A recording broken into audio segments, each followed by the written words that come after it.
What if I told you that in one country, a heart attack won't bankrupt you, but in another, one of the wealthiest nations on Earth, it might cost you your home? In the next minutes, we're breaking down 9 concrete ways Australia's healthcare system outperforms the United States, from cost to coverage to actual health outcomes.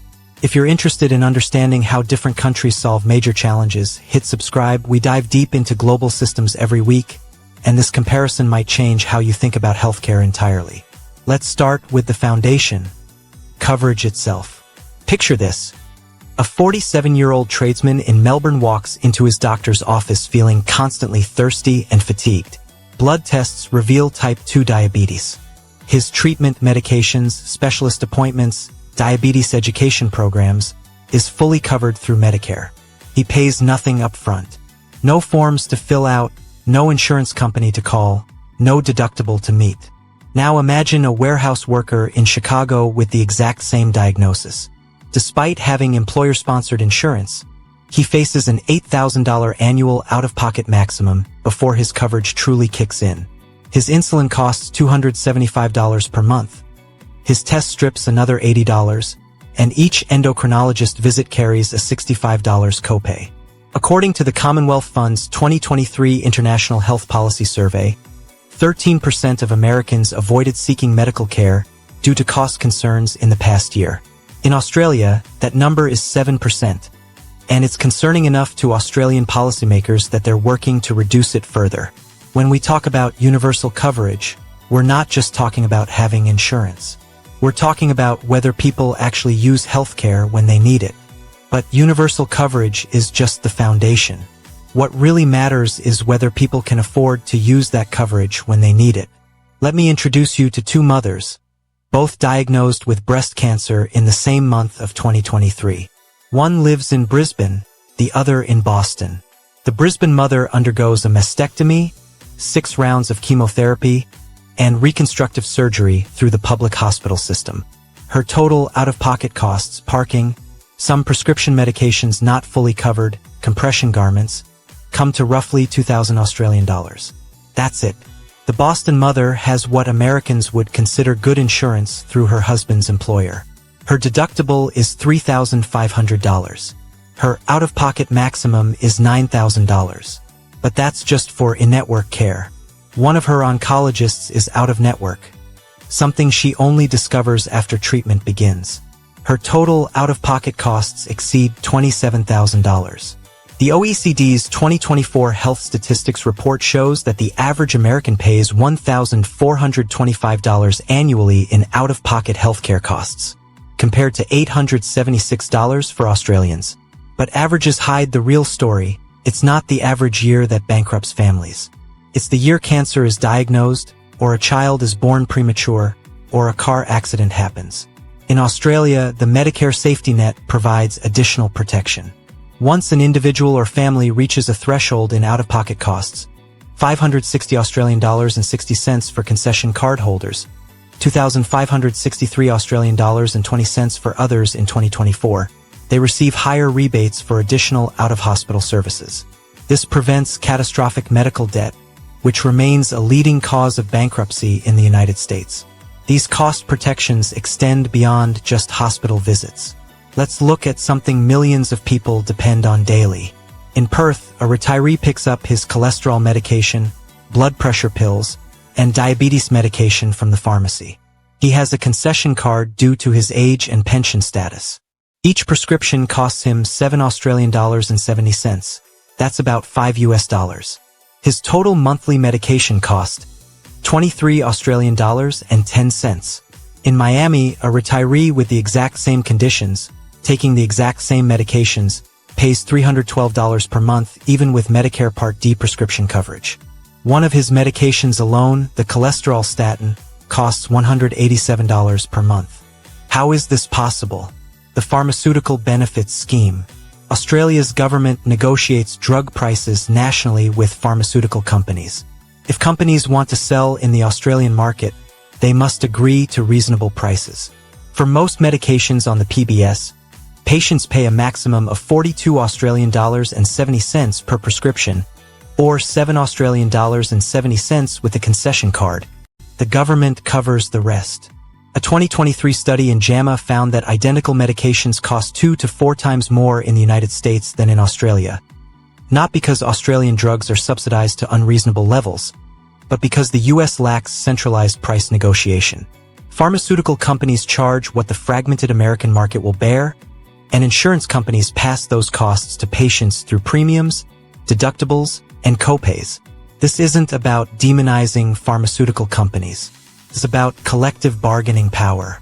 Australia, like most developed nations, recognized that individual patients and even individual insurance companies can't negotiate effectively with global pharmaceutical corporations. So they negotiate nationally on behalf of 26 million people. Affordable medications matter, but they're useless if you can't see a doctor in the first place. That brings us to access. An Adelaide family notices their 8-year-old daughter has been coughing for 2 weeks. They call their local GP, their general practitioner, what Americans would call a primary care physician, and get an appointment that afternoon.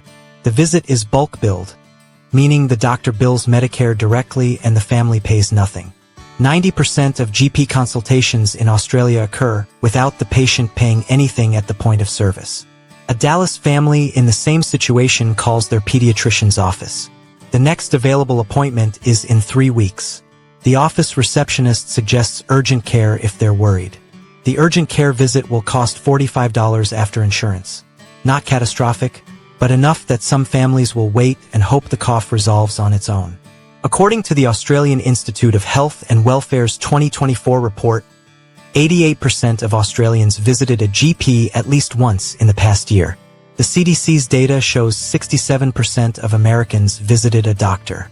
That 21 percentage point gap isn't because Australians are sicker. It's because the financial and logistical barriers to seeing a doctor are lower. Why does this matter?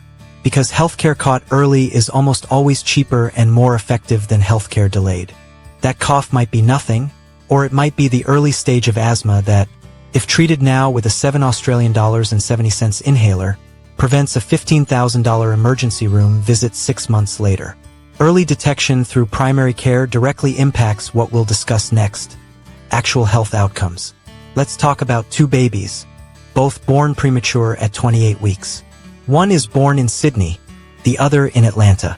Both have access to neonatal intensive care units, skilled medical teams, and advanced technology. But the Sydney baby has an 8% higher chance of survival. This isn't an isolated statistic.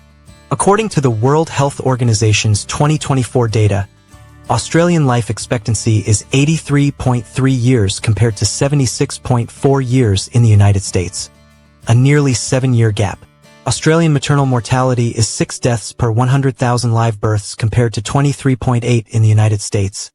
Nearly 4 times higher in one of the world's wealthiest countries. Infant mortality, diabetes management, cancer survival rates, cardiovascular disease outcomes. Across virtually every major health metric, Australia performs as well or better than the United States despite spending significantly less per person. These aren't just numbers. They represent real people who live longer, healthier lives because of how their healthcare system is designed. A 7-year gap in life expectancy means Australian children are more likely to know their grandparents. It means workers retire and actually enjoy those retirement years. It means communities aren't devastated by preventable deaths. System design directly correlates with how long people live and the quality of those lives. These outcomes don't happen by accident. They're built on a different approach to how healthcare gets paid for. I spoke with a hospital administrator in Canberra who explained something fascinating about her hospital's billing department. For a 300-bed hospital, they employ 3 administrative staff per clinical department to handle billing and patient records. When I asked how that compared to American hospitals, she looked surprised. "I've heard they need much larger teams," she said. She heard correctly. A comparable American hospital typically employs 12 or more billing staff per department. Their jobs involve verifying insurance coverage, submitting claims to dozens of different insurance companies, appealing denials, explaining bills to confused patients, and navigating the Byzantine rules of different insurance plans. A 2023 Harvard Medical School analysis found that the United States spends approximately 8% of total healthcare expenditure on administrative costs. That's billing, insurance verification, claims processing, all the paperwork that sits between a patient and their care. Australia spends roughly 3%. Here's what that means in real terms. According to OECD data, Americans spend an average of $12,555 per person per year on healthcare. Australians spend $6,188, nearly half. But Americans aren't twice as healthy. They don't live twice as long. They don't get twice as many services. Much of that extra spending disappears into administrative complexity. In a single-payer system like Medicare, hospitals and doctors bill one entity using standardized codes and procedures. Claims are processed systematically. There are no insurance companies to deny coverage for procedures they've deemed not medically necessary, despite a doctor's recommendation. The system isn't perfect, nothing is, but it's dramatically more efficient. More efficiency means more money actually reaches patients in the form of care rather than evaporating into paperwork. Cost efficiency matters, but what about choice? That's one of the biggest misconceptions. Let's clear this up. Australia has universal healthcare and a private insurance market. They coexist. A 34-year-old engineer in Canberra develops knee problems from running. His GP refers him to an orthopedic surgeon who recommends arthroscopic surgery. He has two options. He can have the surgery through the public system, fully covered by Medicare, with a wait time of about 6 to 8 weeks for this non-urgent procedure.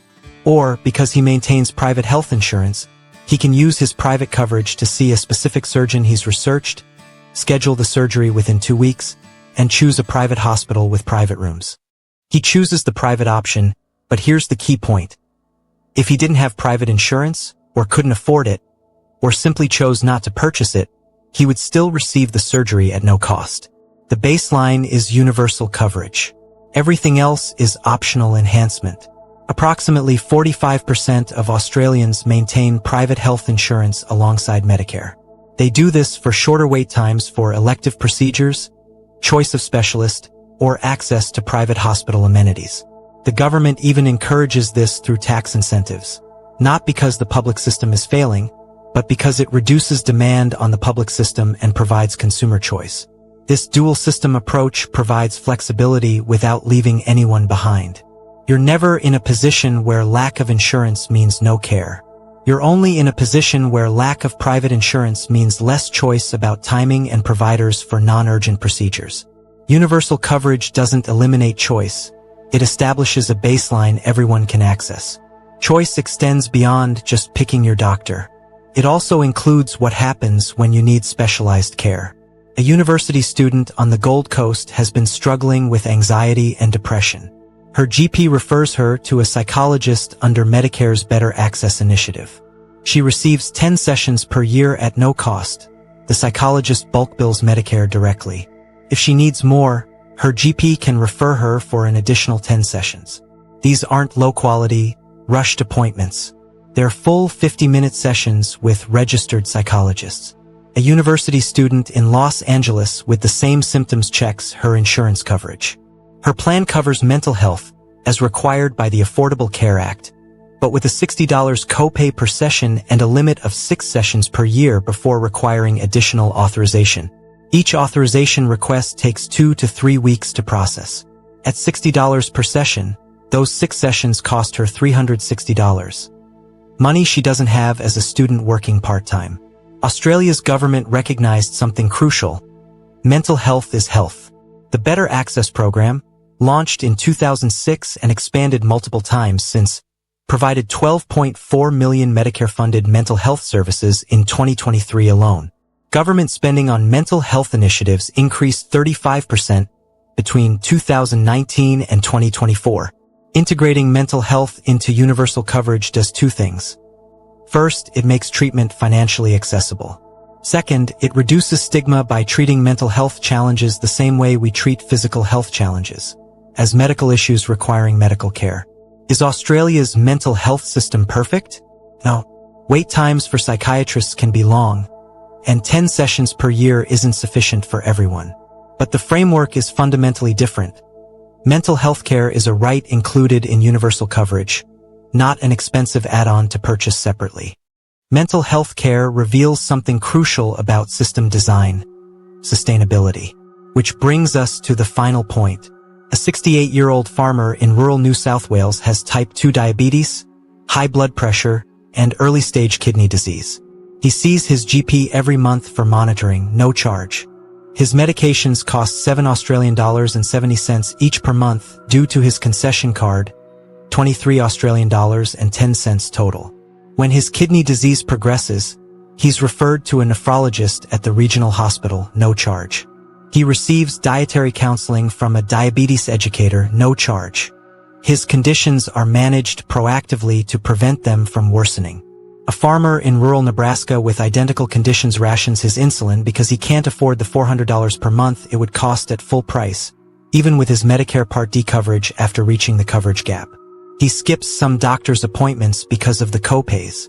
His kidney disease progresses faster than it should. Eventually, he's hospitalized with diabetic ketoacidosis, a preventable emergency that costs $15,000. Here's the paradox. The American system spends more while achieving worse outcomes. World Bank data from 2024 shows Australia spends 10.7% of GDP on healthcare, while the US spends 16.6%. Let that sink in. Australia achieves better health outcomes, longer life expectancy, lower infant mortality, better chronic disease management, while spending 36% less of their economic output on healthcare. How? Prevention. When people can access primary care easily and afford their medications, they manage chronic conditions before they become acute crises. Emergency rooms, the most expensive point of care, become less crowded because people aren't using them as primary care clinics. The system self-corrects toward sustainability. This isn't theoretical. It's measurable. And it's the result of fundamental design choices made decades ago about what kind of healthcare system serves a population most effectively. So what have we learned? 9 specific ways Australia's healthcare system outperforms the United States. Universal coverage that actually covers everyone, protected out-of-pocket costs that prevent medical bankruptcy, pharmaceutical pricing that makes medications affordable, accessible primary care that catches problems early, superior health outcomes measured in years of life, efficient cost structures that put money toward care rather than paperwork, preserved patient choice through dual public-private systems, integrated mental health coverage, and long-term sustainability that doesn't burden future generations. These aren't separate features.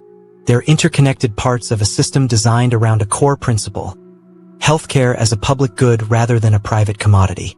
Does Australia's system have challenges? Absolutely. Wait times for elective procedures can be longer than ideal. Rural and remote areas face provider shortages. Dental care isn't fully covered by Medicare, creating gaps in oral health. Indigenous health outcomes still lag significantly behind the general population. No system is perfect, but perfection isn't the goal, better is the goal. And by virtually every measurable metric, cost, access, outcomes, sustainability, Australia demonstrates that a different approach to healthcare is not only possible but functioning right now for 26 million people. The question isn't whether universal healthcare can work. We can observe that it does work in Australia, Canada, the UK, Germany, France, Japan, South Korea, and dozens of other developed nations, each with their own variation on the theme. The question is what barriers, political, economic, ideological, prevent other countries from implementing similar systems, and whether those barriers serve the interests of patients or the interests of other stakeholders in the existing system. And if you found this breakdown valuable, subscribe for more evidence-based comparisons of global systems. We're here to inform, not persuade, but understanding how different countries solve problems might just change how you think about what's possible. Thanks for watching.